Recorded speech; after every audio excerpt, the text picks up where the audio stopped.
আজকে আমরা আনুমানিক 9টা অর্থাৎ 2100 কোটিকায় আমাদের অভিযান পরিচালনা করি।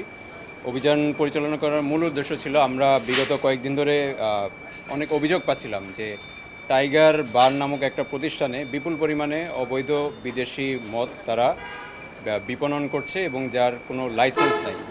সত্য অনুসন্ধানে আমরা এখানে আসি, পরবর্তীতে তাদের পেপারস আমরা চেক করে আমরা জানতে পারলাম যে বাইরে এখানে যদিও লেখা আছে টাইগার বার, এটা হচ্ছে গিয়ে মূলত টাইগার এন্টারটেনমেন্ট লিমিটেড নামক একটা রেস্টুরেন্ট এবং তাদের রেজিস্ট্রেশনও আমরা নবায়ন করা পাইনি।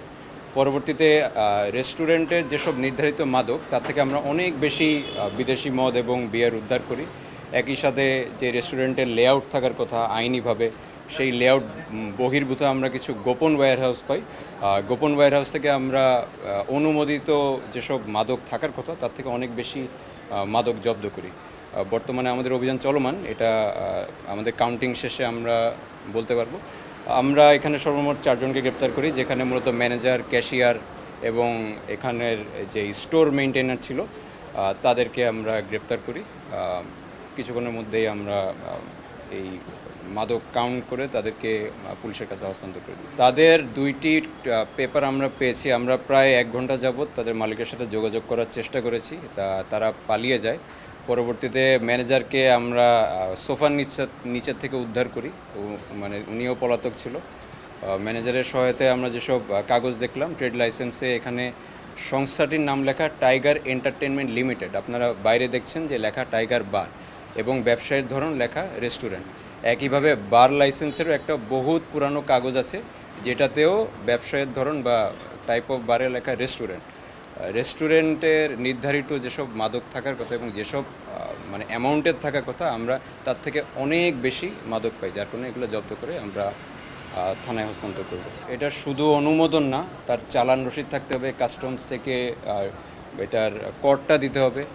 এইসব কর সংক্রান্ত কোনো কাগজ পাইনি আমরা। উপরন্তু আমরা কিছু আইটেমের উপর লেখা দেখেছি যে কাস্টমস নো ডিউটি পেইড, অর্থাৎ এটা কোনো আকারে হয়তো মানে কাস্টমসে এসেছিলো এবং ডিউটি পে না করে তারা নিয়ে আসছে। এর একবারে ট্যাক্স সহ একটা লিমিটেড পরিসরে কাজ করি। আমরা মূলত বড় অভিযানগুলো পরিচালনা করি যখন অভিযোগ একটু বেশি আসে। অন্যান্য সংস্থাও আছে, তারাও এগুলো নিয়ে কাজ করতেছেন। আমরা যখন বড় কোনো তথ্য পাই তাদের কাছ থেকে, তখন আমরা এরকম অভিযান চালাই। এখন পর্যন্ত 4 জনকে আমরা গ্রেপ্তার করেছি, বাকিদেরকে আমরা একটু তদন্ত করে দেখছি তারা এখানে সরাসরি সম্পৃক্ত কিনা। তো ম্যানেজার, ক্যাশিয়ার যারা আছে, স্টোর ওয়ার্কার, কেউ আছে সিকিউরিটি গার্ড, তারা তো গার্ডের দায়িত্ব থাকে। আমরা এগুলো তদন্ত সাপেক্ষে ফাইনালি বুঝতে পারবো যারা কর্তৃক জড়িত বা জড়িত না। আচ্ছা, আমরা অভিযানটা করেছি 9টার সময়, আমরা এরকম কিছু পাইনি। তবে এই অভিযোগের ভিত্তিতে আমরা মানে এই কোর্টে তাদের যেসব সিসিটিভি ফুটেজ আছে সেগুলো আমরা উপস্থাপন করতেছি। সংশ্লিষ্ট কর্তৃপক্ষের কাজ এটা অনুসন্ধানপূর্বক এই সংক্রান্ত ব্যবস্থা নেওয়া।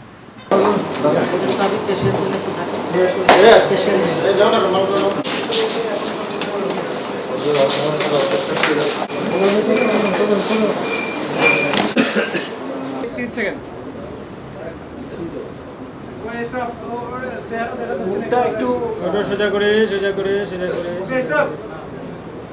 একটু ভাই